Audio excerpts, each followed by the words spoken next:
përvjetori i rradhës i luftës.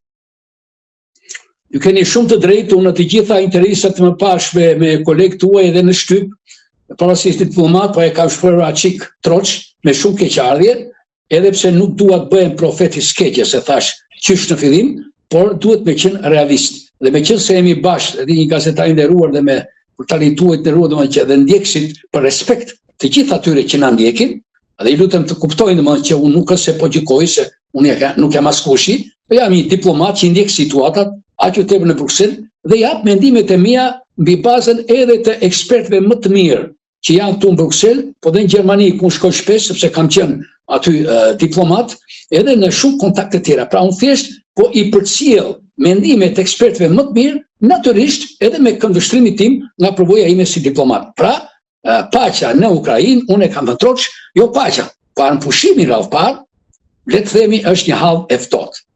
Tani diplomacia, media, ju e dini, bëjt të tyre, bëjt takime jemi afër këto deklaratat në fakt, ne në diplomaci, diplomatët, i përkthejmë pra që nuk ka asgjë në dorë. Po e keni vënë, thot, u takuam, thot, ishte një diskutim i hapur, konstruktiv, miqësor. Kjo do të thotë që nuk është arritur asgjë.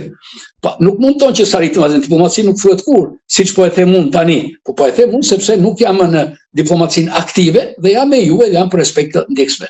Pra nuk ka asgjë dhe nuk mund të ketë paqe të vërtet në Ukrainë. Pse? Shkurt edhe për ju. Unë e them është trekëndshi Bermudës. Trekëndshi famkeq i Bermudës, ju e dini, është edhe në këtë rast. Çfarë? Evropa dhe Ukraina duan paqe të vërtet në të qëndrueshme. Çfarë? Që të largohet Rusia, të ndërpritet lufta dhe secili të vazhdojnë punën vet. Ukraina punë vet, të bëjë çfarë të dojë ajo dhe Rusia punë vet. Kjo është e pamundur të arrihet. Pse? Sepse kemi dy palë të tjera që janë në kundërshtim të hapur. E para, Rusia do ta pushojë komplet Ukrainën, fillimisht 70%, me qëllim pastaj që të vazhdojë më tej për të rikrijuar perandorin cariste ose sovjetike. Këtë nuk e them unë, e ka thënë fani Putini, e ka shpallur që shpërbërja e Bashkimit Sovjetik ishte katastrofa më e madhe dhe ne do ta përmbysim atë situatë. Dhe kjo është e qartë fare tani dhe nuk ja vlen të diskutohet me teorira. Pra, në këto kushte, Putini pas 4 vjet lufte nuk ka kursesi si tërhiqet atje të paqe. Paqe po, thot ai. Paqe po, si? Me shumë jo për Ukrainën. E para, Ukraina jo në territoret e 2014. Pra të dorëzoj, ajo dini, Donetskun, Luhanski, pra 20% territorit, edhe atë që nuk ka pushtuar Rusia. Ky është kulmi.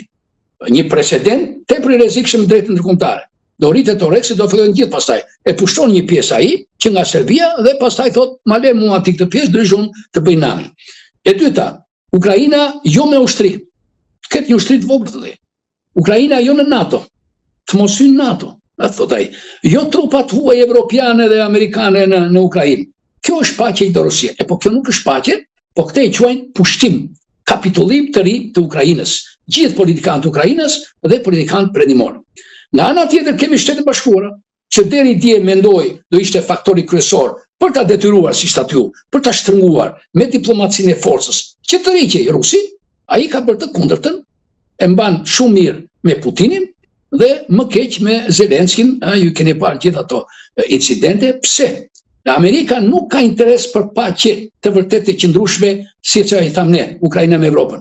Ajo do një ujdi dhe Trumpi është që shqetësuar, jo pse vazhdon lufta, si thot ai luftë kot, por nuk është luftë kot, si që ka luftë kot.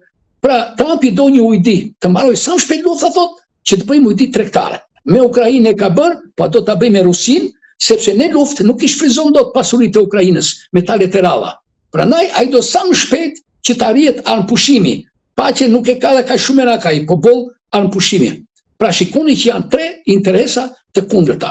Prandaj në këto kushte dhe tani aq më tepër Rusia është në avantazh, ka marrë gati 20% territorit, me këto ngjarje në Iran e lindjen e mesme me Venezuelën është shpërngulur vëmendja e saj dhe plus ato që ndodhen me Venezuelën janë një mesazh për Putinin që ti vazhdoj qet punën tate atje, business as usual, themin në anglisht. Pra vazhdo punën si zakonisht.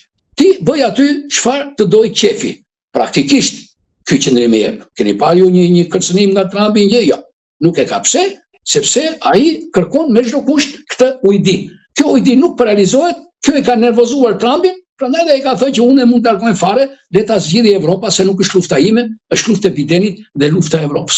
Ky është problemi sot dhe mua më vjen shumë keq, por nuk shpresoj fare absolutisht që në 2026 do ketë paqe. Jo, edhe paqe sistemine, se mund të ketë paqe të kthehet Ukraina si Korea e Jugut, ka 4 skenar. Kemi kohë të zgjatë me ata ato, që ta marrë Rusia këtë dhe të ndahet si Korea e Jugut për Korean e Veriut. Pa ajo është tjetër gjë. Pra paqe të vërtet qëndrueshme, që Ukraina të jetë vend sovran me territorin e vet, të pamarrë nga tjetër, nuk do të ketë 2026 dhe nuk e di se si mund të arrihet 2027, kur Rusia tani po kërcënon dhe vetë vendet anëtare të NATO-s. Gjermaninë, Francën, të cilat ju e dini, po përgatiten seriozisht për një shumë të mundshëm rus, jo më në 2029 në 2030, po qysh këtë vit ose në 2027. Fatkeqësisht kjo situata dhe çarja e aleancës, krisja e aleancës perëndimore, Evropa me Shtetet e Bashkuara të Amerikës është faktori më i madh motivues për Rusinë në planet e saj të zeza. Për të ardhur tek çështja e fundit në Shqipëri, si do ndikojnë gjitha ato zhvillime globale, gjeopolitike në Tirana? Ka shanse pra që të ndikojnë, si ju thatë pak më lart, që Trumpi nuk është interesuar shumë për demokracinë, por për marrëveshje, biznes. Ndërkohë që opozita